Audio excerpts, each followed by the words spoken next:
Man, send your kids home, summers.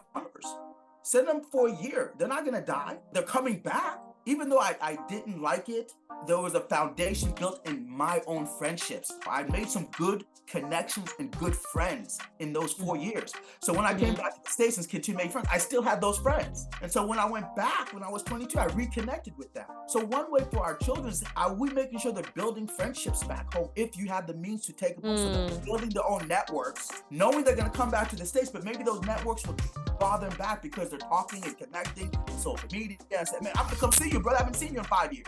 You're not Yeah. the only person that connects them to Africa. They have their own connections now. Hello, everyone. Welcome to another episode of Living African Podcast. Today, I have with me a special guest, Reuben Ndjerareou, and he is going to give us a very empowering and exciting conversation. I really look forward to it after talking to him for, a couple of times. But our point of conversation today will be focused around preserving our African legacy through generations, especially when there's a lot of development and there's a lot of migration to like the western side of the world from Africa. So we're going to be talking about all things preserving our African legacy, and I can't wait to dive straight into the conversation. Welcome, Reuben. How are you doing today? I'm doing well. Can you hear me clearly? Yes, I can Okay, hear you. great. Thank you. Great. So can you please tell us about yourself? All right, I'll give a brief synopsis just for the sake of time. My full name is Reuben Ndjerareou.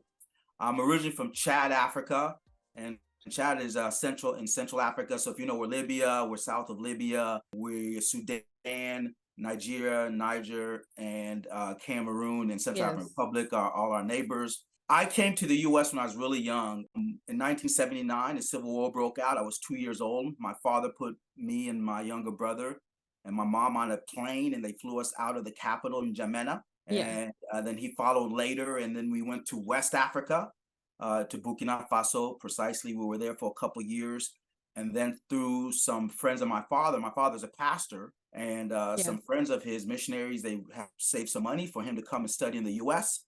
So we Mm-hmm. moved to Deerfield, Illinois, and I was 4.5 at the time. That's where my father did his master's degree. Then he continued with a PhD in Dallas, Texas, at Dallas Technical Seminary. So we moved here to the Dallas area. I was about 6. And so from the age of 6 till 12, I lived here in the U.S., growing up like a regular American kid. Started Mm. school here. Again, I learned English because my language was French, and my French, tribal yeah. language Gambay. Chad's a French-speaking country colonized by the French. And then when I was 12 years old, my dad had not yet finished his doctoral work, but he had a calling. He moved us all back to Chad. And by that time, my younger brother and my younger sister, two younger sisters were born. So we moved back to Chad, Africa. And that was really difficult for me. I was 12 years old. So I went Yeah. from electricity 24/7 to not have electricity all the time. I went Right. from a decent house here in America to a mud brick house. And I remember this vividly. And I say I was young, so I'm a little bit ashamed of it. I remember when we flew in and we pulled up to the house, I saw it was mud brick, and I remember saying, "We're gonna live here." So you see, my Western mindset. My parents did the best they could to really keep us culture. Yeah. But when we got, I still was going to school every day and hanging around Americans, and so I picked that up. And so we went back to Chad, and that was my second coup because we arrived in December. I think no, I arrived in September of 1990. In December, another coup happened, and so Oh my coup gosh. d'etat, government overthrow, and I remember that vividly as well. So I could go on about that, but from 12 to 16, I was in Chad, and that was a pivotal time in my life. I didn't realize it, but I was really a hard-headed kid, to be honest with you, because I was going through these cultural struggles. I can look Yeah. back, like, I remember telling my mom, I'm American, even though I didn't have the nationality. I kept saying that, and I was really pushing up against the culture. I made some really good friends that are friends till today, but we would always get into trouble. I was skipping school because the first year my parents had us do correspondence courses, and then the second year we were there, we actually went to school in French.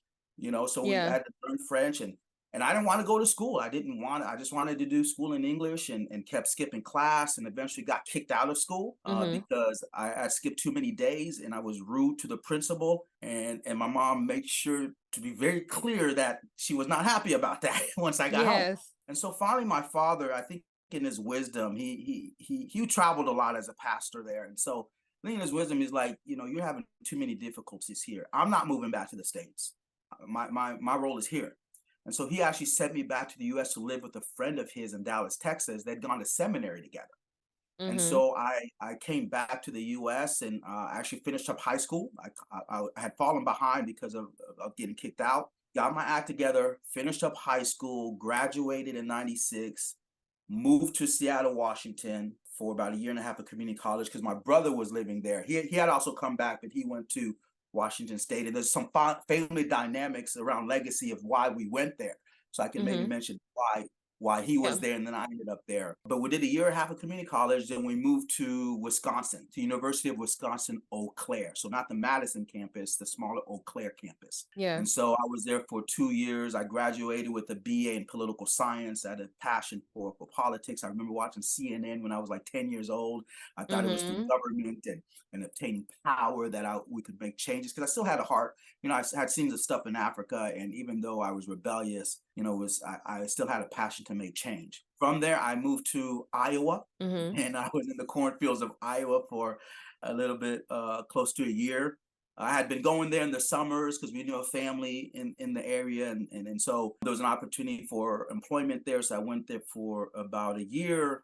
Then eventually got a job back in Texas working with young kids who were in the juvenile detention system. And so that was a great experience. And then through some immigration issues, because I was still going from my student visa to the The work green permit card. visa.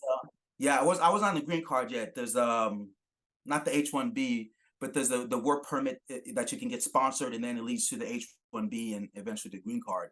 So the Yeah. company I was with The PPT here or in the OPT. OPT, thank you. That's OPT. the Yeah. term I'm looking for. OPT. Mm-hmm. So I was on the OPT. The organization that was sponsoring that eventually shut down, Oh and so I no. was in limbo. And so the opportunity, I had a lawyer said you could go back to school on F1, try to find another organization that's willing to take the OPT, or you go home. And Yeah. and I wasn't going to stay here in the U.S. under the radar, and so my choice was to go home. And so I packed up my bags and went back to Chad after I think an 8-year absence. I was around 22. The original plan was to do a year and maybe request another visa and come back. I ended up doing 10 years. And 11 years was very transformative for me. I went from a kid who had left at 16 who promised that I'm never coming back to Chad. I want nothing to do with Africa, to Mm-hmm. coming back when I was 22.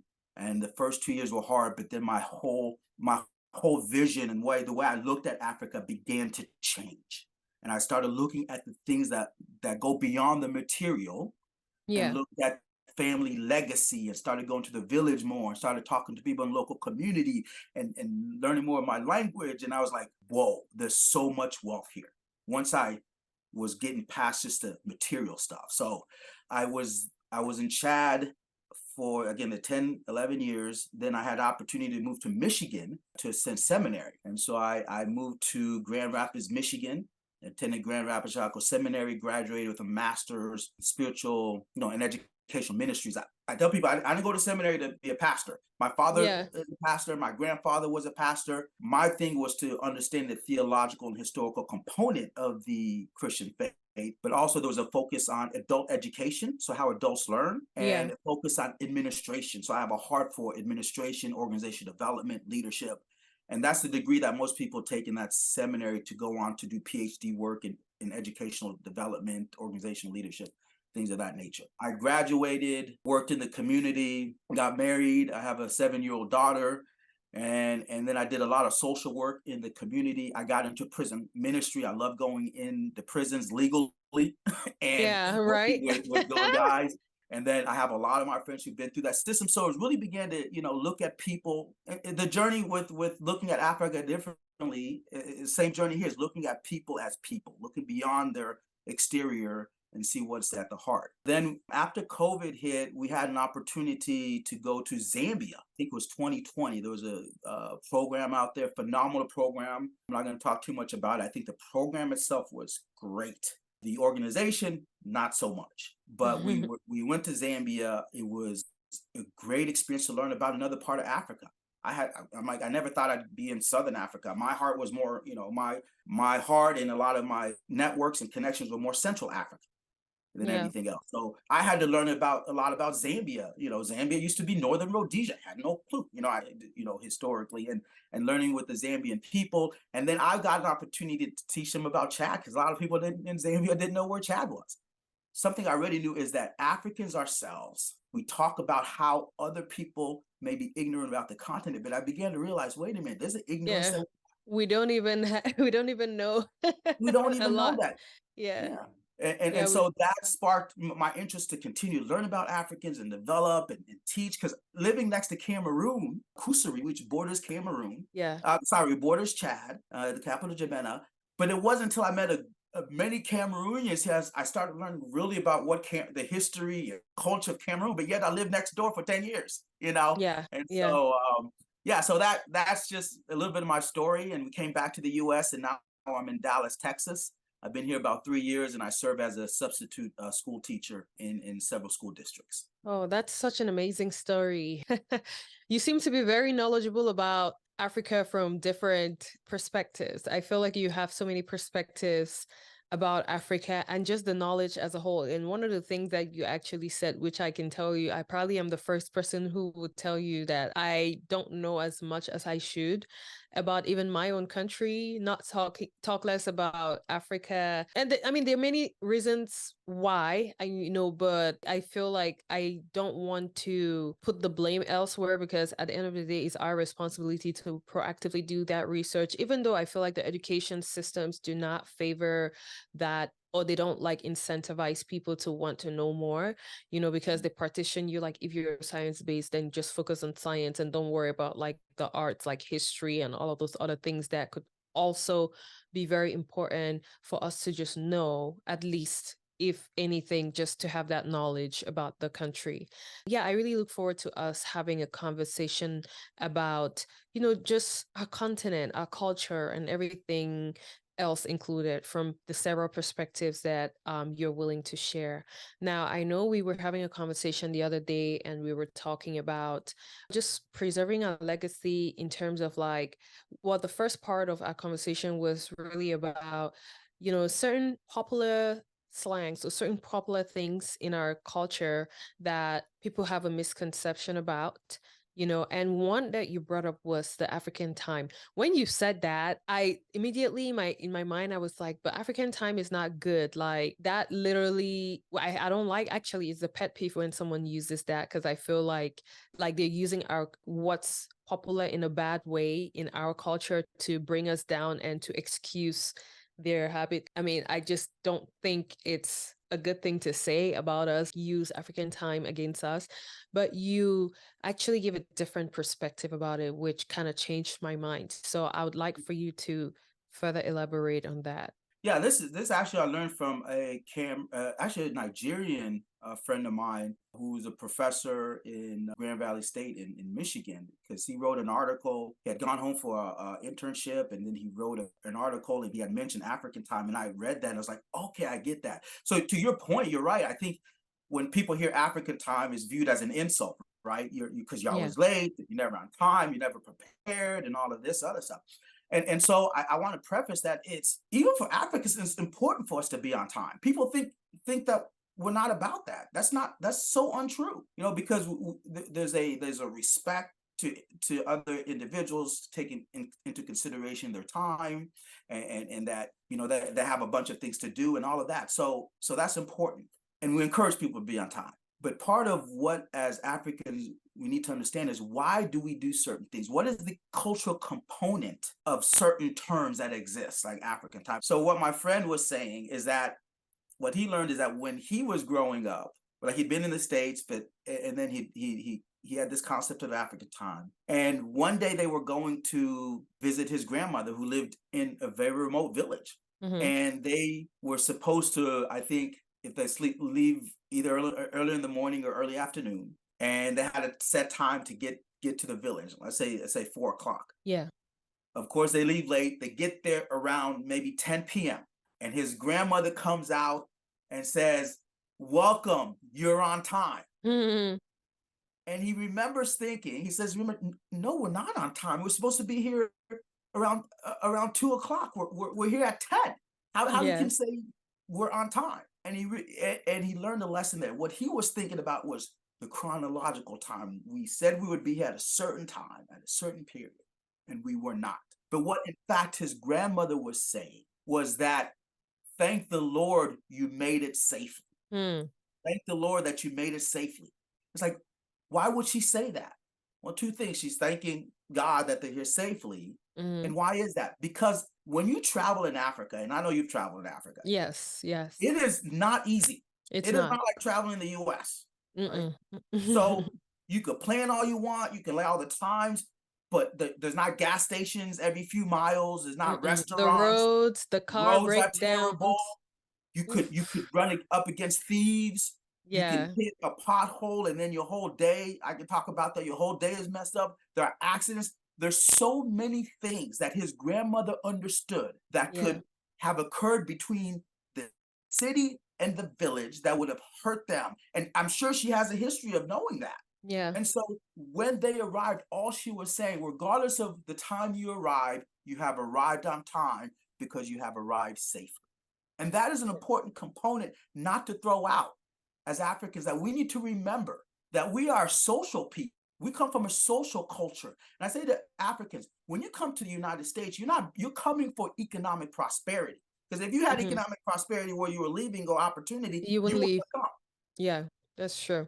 But don't ever say you don't bring anything to the United States or to any Western countries. You bring a social impact in a way that most countries hunger for. Yeah. Right? So when we get together, and last night when we were at the African think tank, we started Hmm. late. It was like 8 o'clock and we hadn't even began to do anything Yeah. yet. But I told that story and I said, you're on time because I'm glad that all of you here are safe, all of you here, whatever the road conditions. Because in the Western world, we never think about that. We jump in a car and head We somewhere, go. not thinking about what could potentially occur. And Yeah. I think that's part of our social wealth, basically. And then we Yeah. should we shouldn't lose that in this context here. And part of also one more thing I'll add to that. We as Africans also are, since we're a social community in Africa, if you're gonna meet with somebody, your day is not planned around just that one person, right? You Mm-hmm. may be Mm-hmm. meeting one person, but you have the opportunity as you're going, oh, I can stop by my aunt's house. I can wait for I can eat with this person. Or like you have so many things going on. So if the person doesn't show up, it's not like your day's been wasted, Yeah. right? Because there's social context and you'll just Yeah. move on to the next thing. We're in the United States, since it's just so linear, this meeting with this person, this meeting. So if that meeting is messed up, it just rearranges and throws your whole day Day off. Yeah. a day off. You're not Yeah. thinking of, and so even in this context, I had to apply the two. So if I'm meeting with somebody, I bring a book, I bring extra work. In case that person doesn't come, I try not to lose my, quote unquote, lose my day. I have something else going on or back up. Yeah, yeah. Thank you so much. That's that's such a great perspective to look at African time, you know. So next time we're probably just gonna not be mad about the African time and just thank God that you're here safe, I guess. Yeah. Eh, Yeah, I'm sure it's definitely gonna take a lot of patience to to Yeah, master that. it Yeah. does. And another thing that we spoke about, which I feel like it's probably going to be the highlight of our conversation in this episode, is the fact that we need to keep certain aspects of our culture and pass them down to generations. And you basically gave me an example of, for us who have migrated over to the western part of the world. Well, first of all, in fact, I even want to take it a few steps back. Most of our parents, I don't know about you, but in Cameroon, for example, most of our parents actually grew up in the village, right? And they knew their mother tongue, they knew the culture inside out. Now, when they went to university, I mean, my parents, for example, they went to university. My mom actually even went to university out of the country and then came back. They were living in the towns, or at least in the more developed parts of the country. And now that already served as a barrier between us and the village because we were not going to the village as much and we did not grow up in the village as they did. And funny enough, back then, people living in the village, of course, were known as the villagers, like people who were less educated for the most part. There were a percentage of people that, of course, were educated, like the teachers and other people. But for the most part, like, especially in the remote villages, it was always those that were not educated, those that did not really have access to the resources. So people had to migrate migrate to the towns. And of course, going to the towns, living in the towns, and not necessarily going back all the time to keep that contact or to maintain that relationship with the culture and stuff like that, it kind of like shifts the children away a step further away from the culture. Right now, you had some tribes that actually their parents still spoke the mother tongue at home and taught them. I mean, my parents, for the most part, spoke English to us, and we only heard them talking the mother tongue to like their parents or their siblings or whatever. I mean, they tried teaching us when we were older, but it was a little bit too late, and my parents were quite busy. So now it's like I am here. I probably know like 5 words in my mother tongue, and that's it. You know what I mean? So it's like my knowledge about my own culture. I have zero knowledge about my culture, by the way. My knowledge has been so diluted that I don't even know what to pass down to my own child. And worst of all, we're not only in like a more developed city in my country, we're in an entirely different continent with different cultures, different customs, different everything. And now it's like I'm trying to hold on to the little that I have, but I don't even know if it suffices to pass down to my children, who will then pass down to their children. So that's like a typical example of like cultural dilution, and just like how the culture just fades away as you go down generations. And I really want us to talk about that, because I really want to learn a lot about that and how or what I can do to preserve certain aspects of my culture. Well, yeah, I mean, you shared a lot, and I think you should be commended, and you should understand that through your podcast, Living African, you're trying to revive that. You're trying to maintain as much as possible within this in this present context. You said two things that were interesting for me is that even not coming to the United States, there's already this issue just in the country alone, from people Yeah. going from the village to the city, Yeah. right? And then that gets split up, and then you don't go to the village as much because you're trying to slowly pursue these opportunities of jobs and education that takes you further and further away from from your village. And your Yeah. parents are caught, because you think about it, what you're caught in, your parents were caught in, right? They Mm. were caught in this. Okay, how do I give my children educational opportunities that definitely the village can't get, but there's some things I want them to get in the village that the city is not allowing them to do. So Mm-hmm. it's just not Mm-hmm. us, but I'm more gracious and understanding of my father's situation as I Yeah. get older. Is that not the case as we get older as parents? Because modernity is pushing into Africa, right? With Yes. Yes. technology and even Technology, social media, everyone is trying to be American and have American accents. And I'm like, what? And they're actually in Cameroon. I mean, or at least in Africa. For us, the accents and everything has rubbed on us. So of course, we're gonna speak a little bit different than if we literally were still back there. But people are Mhm, just talking like they're out there. I hear people talking mhm, with an American accent and mhm, even cursing. And I'm like, what? mhm. and Yeah. that's there. But I also, man, I wish I had taken notes, but I've also been finding YouTubers and TikTokers who are trying to, like yourself, who are trying to preserve the African culture through technology. So you still have those individuals like, hey, I want to find a way to use this technology in order to bring either back my own people or give opportunities to my brothers and sisters around the city or outside the United States to experience Africa as best Mm-hmm. as they can, and Mm-hmm. they're out there as well. But also to your point, if you don't have a foundation that is built, I think anywhere, but also for Africans, that we have to build within our children that foundation, then anything else will fill that vacuum and pull them and further away. And then at some point they'll just be trying to look back, and it may be already too late. So I will take my personal story. My dad moving me back when I was 12 was pivotal. I didn't understand it at the time, but it really made at least a initial connection. And then when all of the issues happened through my OPT and I went back, I can tell you the first 2 years, man, I was trying to get out of there. It was hard. It was that transition that was going on, and it was really challenging.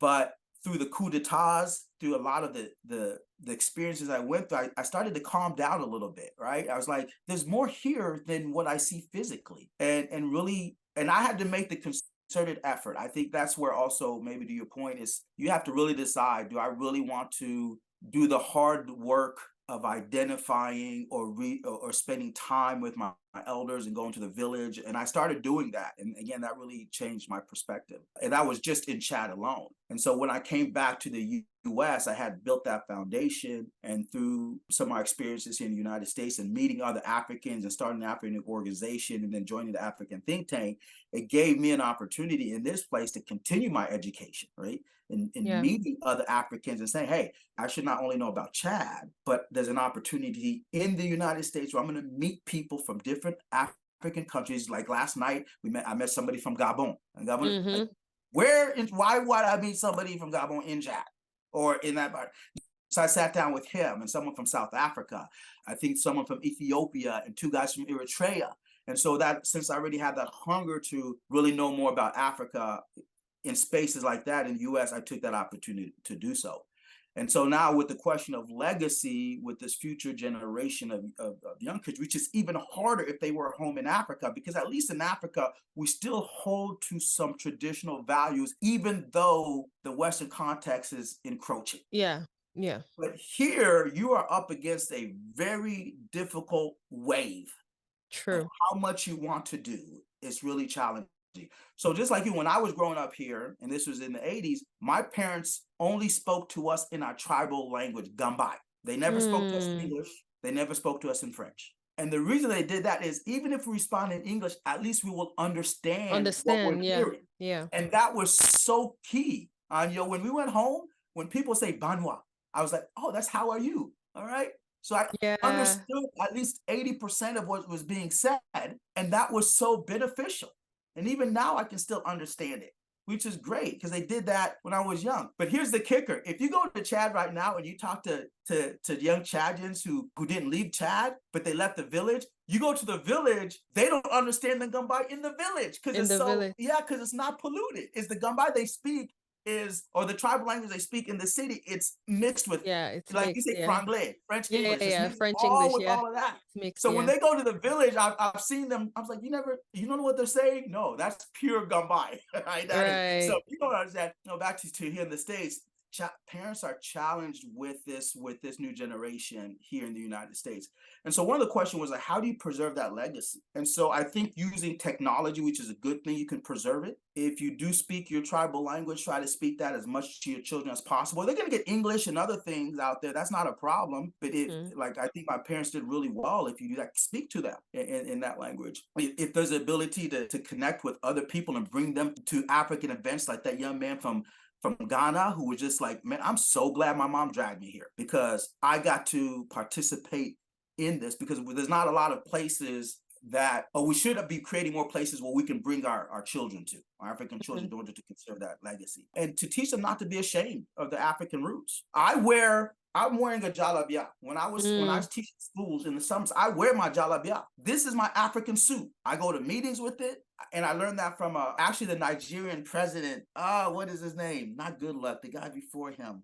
I'm sorry, his name is slipping me. You see pictures of head of state. Everyone's wearing suits, and these are even African heads of state. But him himself, he's wearing his jalabia. He would not move from that. And I read up on that. He said, and I think his philosophy was, look, this is my culture. Why do I need to change it? Even as the president of the Nigerian or the Nigerian government, an African country, are other people changing when they come to Africa? Are they wearing the traditional African clothing when they come here? No, they come in their suits, right? So his pride really shone through because he was setting an example for his people, and that was really, for me, a great testimony. Yeah.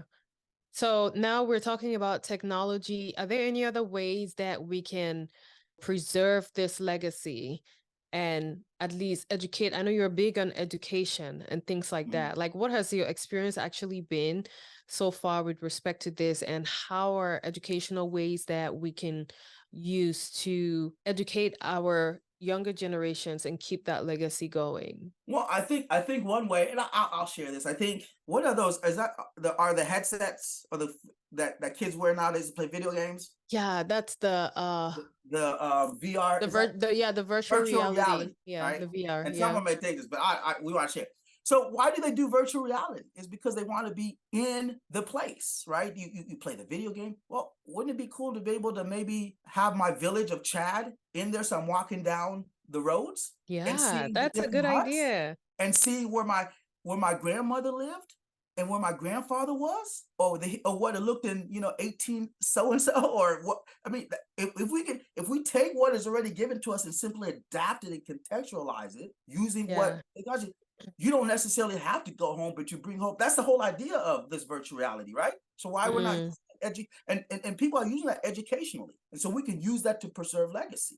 If you're financially able, man, send your kids home. Summers, send them for a year. They're not gonna die. 1 year, they will not die. They right. will learn. They're coming back.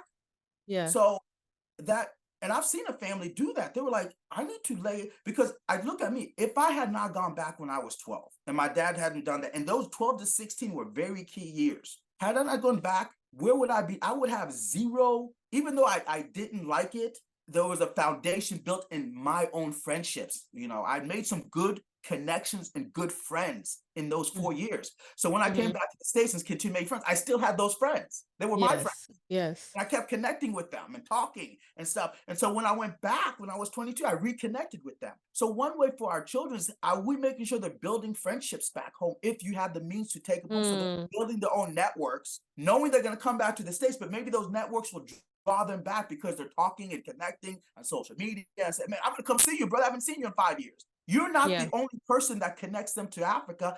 They have their own connections now once they move away from you. A summer, even a year, between maybe the ages of 12 to 16, because and then they come back, continue college and whatever, and Yeah. do that. But that will be that connection there. And then education here in the US, I am working with a group of individuals, to Africans actually, to look at how could we, through educational services, provide direct, specific cultural history to our children. So as they're learning about US history in that time period, we could tell them about what was happening in their homeland or what's happening with their parents. you Yes. know then you can run simultaneously. So when I teach, I'm a substitute teacher, but I also teach history. And one of the things, when you teach history, people think it's linear. So when we're teaching one subject, the kids only get like, oh, that was the only thing happening in the world no, that was not the only thing happening in the world at that time. This is one specific event, but like all these other events were happening at the same time that Yes. affected, even had a direct impact on this, and even if they didn't. So I think with education, maybe taking what the kids are learning, okay, you're learning about 1960 in the United States, civil rights movement. But at the same time this was happening, your home country of Cameroon and Chad were being formed, right? Because Chad Yes. became an independent country in Independent. 1960, I feel like a right? lot of those countries were independent 1959 and 60, because Ghana, Cameroon, Nigeria, Chad, like a lot of those countries, 1960 was like the year the revolution. 17 countries in 1960 became independent in Africa. Yes, yes. Yeah. Interesting, interesting. It's interesting now that you're talking about the history and all of that, because I had a very interesting conversation with my hairdresser earlier this week, because she is African American, and we were just talking about the fact that, she wanted to really go to Africa, right? Because I just came back from Africa and I was telling her about my trip, and she was like, oh my God, I want to go there. And we started talking a little bit about African history. And, she said something that was quite striking, which I really did not think about that before, because she said that, basically she was inferring that she discovered a lot of Africans, actually, especially those that come here, they really don't know about like the history of slavery and all of those things from the American perspective. I'm more knowledgeable from the African perspective in terms of like, I mean, I wasn't a big history person, but to the best of my knowledge, I remember like most of our history lessons on slavery highlighted when the missionaries came to Africa and they bribed the rulers and fooled them to selling, exchanging slaves for like little gifts and stuff like that. But once they crossed the border, like once they left the African continent, they really did not teach us a lot about what happened after, especially when it has to do with African history. Now, with world history, they kind of touched on, like other things that were going on in the world. I may be wrong, but I don't remember them really telling us what happened after they crossed the water and came to the different countries in America and all of those things. I don't think that they really highlighted that as much as they do here, which I would think is fair enough because, I mean, we're talking about history from our perspective, and Americans too are talking about history from their perspective, the same way they probably highlight what happened in America versus what happened prior to what happened in America from the African perspective. So even though I think it's a fair phenomenon, historical phenomenon that, you know, they're teaching us, highlighting, but I feel like it kind of robs us from getting the full circle picture and also appreciating each other. Because I don't know about you, but like even when I came here, or it's just something, I felt like there was a silent rift, a silent battle between Africans and African Americans. They don't really get along as much as they're supposed to. You know what I mean? And I feel like if both of us knew and appreciated each other's history, we would be more united than, you know, separated and stuff like that.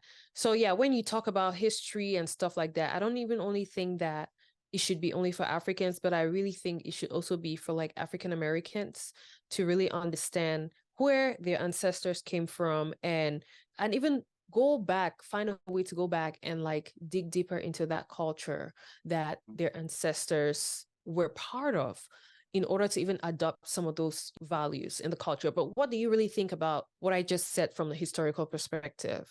There's several things. So I was reading this thing called The Lonely Planet, and it's a travel guide that talks about different countries, and it talked about Chad. And one of the Mm-hmm. things it said, Chad is Africa for the hardcore, or Kenya is Africa for the beginner, Chad is Africa for the hardcore. And so Mm, what they were basically saying, which I understand, is like, if I want to encourage people to go to Africa, I say if your first trip to Africa, go to Ghana, Zambia, Kenya, because that's Africa for the beginner. Meaning that mm, the transition from the United States would be a lot easier and smoother because those are countries around what Americans see more safety. There's maybe more modernity. You'll have access to more, Western amenities, things of that nature.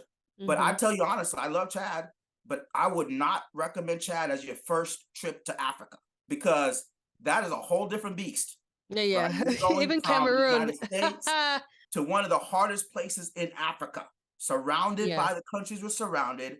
You never know when something's going to pop off. Mm, You're not dealing with a lot of modernity. There's power cuts. And I lived in Africa and I worked with Americans, and I could see the frustration, and I would understand it because I understand the world from which they come. yeah. So why they would get frustrated. And so we need to distinguish and say, go to Africa. Yeah, but I will specify where to go and why you should go there. Number Mm-hmm. one. Number two, the education is also that we need to help them understand that when you say Africa, you're talking about, like, my brother works in the business world. And Yeah. when people find out like he's from Africa, they may have heard of what's happening in South Sudan and they think the entire continent's on Yeah, fire. right? So he said to me, he said, I never tell him, I said, I'm from Central Africa or West Africa or East Africa or Southern Africa, in order to understand the different regions, because we understand the context is also different in those areas, right? Mm-hmm. So Mm-hmm. if you go, I was in Zambia, Southern Africa, it's very different than Chad, right? Yeah. They're not dealing with the same issues. So we have common, to your point, we have common cultural values, but there's certain realities that we face differently. And so you have to make that distinction when you're talking to people.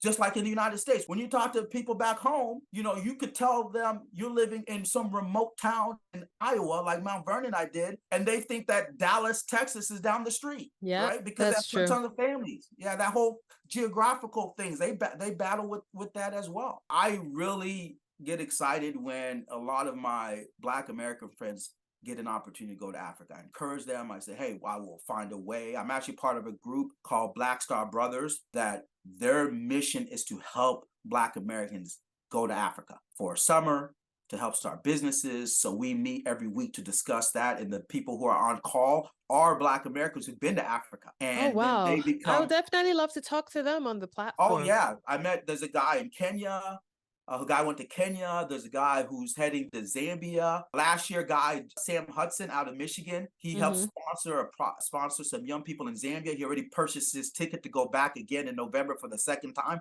to do a Mm-hmm. month. One of my friends named Keith Noble here in Texas, his wife is Kenyan. He's in Kenya right now, and we're talking on WhatsApp. So technology allows us to stay connected, sending pictures, things of that nature. So I think the more Black Americans go, they become advocates, right? They can, unfortunately, me telling even most Americans, sometimes they don't believe me unless it's someone of their own who's gone and come back, right? Yeah. Yeah. It's sometimes that struggle. I'm like, it's safe. Or you can come with me. I go back and forth. But I also have to understand that I'm in a somewhat unique situation, that I've lived back and forth so much that I can weave in and out of the culture so quickly. Right? So I can go to Africa. There's no really transition period. I just go Yeah. in, leave the airport, go to my house. I have no power, right? Mm-hmm. And and you come back to the US, I can put on a hat and some boots and just continue oh, you were in Africa last week?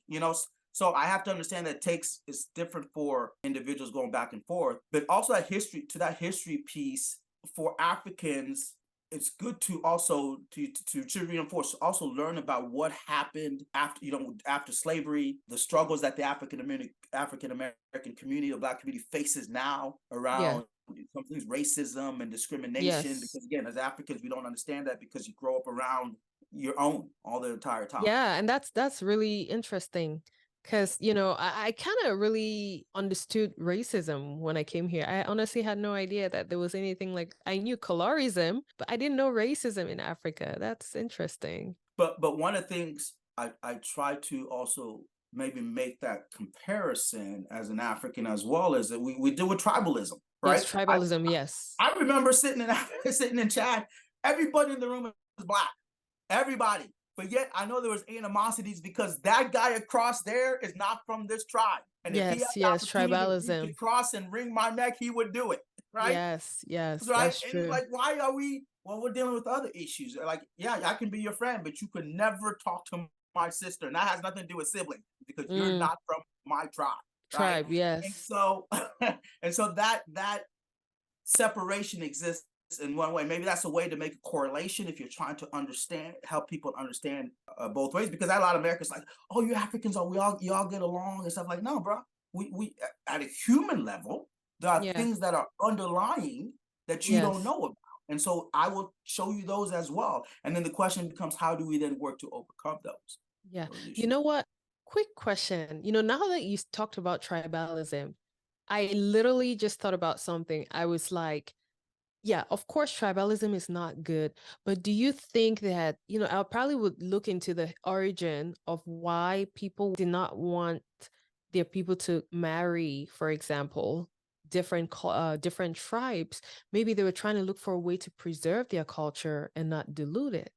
Hmm. Now that you're talking about that, even though, I mean, it comes up really bad nowadays, but I'm sure maybe like our ancestors actually took pride in keeping their culture and making sure that they actually just marry each other in terms of from the same tribe rather than like going out of the tribe, especially when they had, bad perceptions about different tribes. I Yeah, think. yeah. I think there's a preservation factor. I think there was a lot of tribal intermarriages, but mostly maybe around the consolidation of territory or partnerships Mm, against another tribe. That's why you were intermarried. There was a purposeness mm, behind it that really existed mm-hmm, far beyond just like two people loving each other, right? mm, It had to be like, okay, we need to come together as one group because we're dealing with a a bigger threat than just mm-hmm. the two of us. So we need to put those things aside. Yeah, but there's a preservation factor that even now, unfortunately, sometimes that exists if you go back to Africa. It still exists now. Oh yeah, it does. It does. I agree. Mhm, Wow. Well, thank you so much. This was definitely an empowering conversation. I learned a lot for sure. mhm, mhm. And I Thank you. definitely appreciate your passion, for educating our people. This was quite a conversation, and I've actually learned a lot of things. There's a lot more reading and a lot more research that I definitely will have to do. Is there any other thing that you wanted to add to this? No, I think again, I think what you have with Living African is a great podcast. We need more of those. We need to be as Africans have the ability to tell our stories, both the positive and the negatives. I Yes. have I have a podcast. Wow, it's not a Yes. podcast. Getting to this called Speak African, and I can share you a little Yes. bit with Yes. Yes. that. We're gonna share the It's link. yeah, it's just really right now, it's having these 3 to 5 minute conversations, introducing somebody from an African country to tell the background and what they are. And hopefully that will launch it to bigger, wider conversation. Or it's me sharing a monologue around like African time and then Mm-hmm. talking more about that.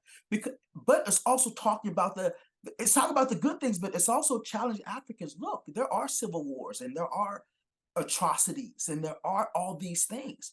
But when you don't talk about them, and the West or any other person shares about it, they're going to talk about it in a perspective that they don't understand the historical context of it, right? So if there's Yeah. a two tribes fighting, and then someone else is reporting on that, this yeah, these people were this and they killed each other, stuff. But then you tell the story, say, yes, this is true, but this is the background of why this existed or why this situation happened, right? Yeah. Could have been avoided or it was bound to happen. But you are telling the story and claiming the narrative from the very beginning and using that as an educational tool for others. And they'll be like, oh, I didn't see that. Of course, and first of all, maybe I show some grace. I'll show a little bit of grace because you didn't see it, but I'll show no grace because you didn't ask Yes. to see it. And then you who have the ability to write, speak. We're in a technological age right now, and I'm trying to encourage a lot of Africans to use social media and Facebook or LinkedIn. Look, just share the story. You don't have to be perfect. Yeah. Write, get more content out there because I'm tired of going through this and just seeing content from the West. But how are we teaching others to do it? So I encourage people to Africans really to figure out how to type and pick up a pen and share your story. It doesn't have to be perfect. It just has to be told from your perspective. Yes, yes, I totally agree. Thank you so much for that kind reminder. It's definitely something that I need because some days I feel very discouraged. Like, Yeah. or maybe even intimidated. A lot of people don't know this about me. I could be very I call myself an introverted extrovert. Like, yeah, I could be out there and everything, but I really really prefer just being by myself. And I tend to get really shy. I'm Yeah. a shy person. A lot of people will not believe it, but Yeah. I can be shy. So sometimes I get even intimidated like, "Oh, do I really need to do this?" But at the end of the day, I look at the bigger picture. So that was definitely a timely reminder. So thank you so much, Ruben. I hope to have more conversations as this, and I hope that this conversation doesn't end here. Yes. Hopefully, our listeners have at least picked up one or two things that they can go within their circles and continue the conversation. And this is all because we just want to create the safe spaces to cultivate conversations as such. So thank you so much for sharing your story, and I'll catch you in the next episode. All right. Bye. Thank you, Anyo, for the invitation and keep up the good work. I appreciate you. Thank you. And I'm going to put your contact information Yeah. in the show notes for people who want to reach out to you and Yeah. support any cause that you're passionate about as well. Thank you. Thank you. I All appreciate it. right. All Well, right. thank you so much and Au bye. revoir, mon ami. À la prochaine. Au revoir. Bye. Bye.